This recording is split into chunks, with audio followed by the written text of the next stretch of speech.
Comment आया है कि मेरी एक ब्रेस्ट में मिल्क नहीं आ रहा, सिर्फ 1-2 ड्रॉप्स आते हैं, तो क्या ये रेमेडी करने से मेरा ब्रेस्ट मिल्क आ जाएगा?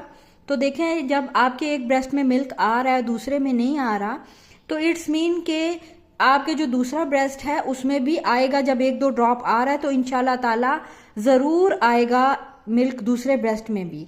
उसके लिए आपने करना ये है कि एक तो आपने ये ज़ीरे वाला दूध पीना है, दिन में 2 टाइम आपने लाजमी लेना है। नंबर 2, आपने जो है जैतून के तेल की मालिश करनी है। जो रगें हमारे चेस्ट की, ब्रेस्ट की जो ब्लॉक हुई होती हैं, वो नीम गर्म तेल की आप मालिश करें, जैतून के तेल की, आपकी जो रगें हैं उनमें जान आ जाएगी और ब्रेस्ट फ्लो आने लगेगा।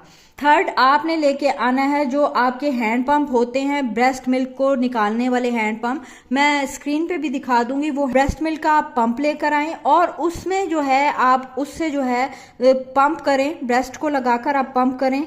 उससे जो है प्रेशर क्रिएट होगा, जो दूध और जो रगें जाम हुई हुई हैं वो प्रेशर से खींचेंगी और इंशाल्लाह ताला दूध आ जाएगा। 1 हफ्ता आप जीरे वाला दूध पिएं, साथ आप ये 2 अमल करें, इंशाल्लाह ताला मेरे अल्लाह ने चाहा तो ज़रूर रहमत होगी और दूसरे ब्रेस्ट में भी मिल्क आएगा।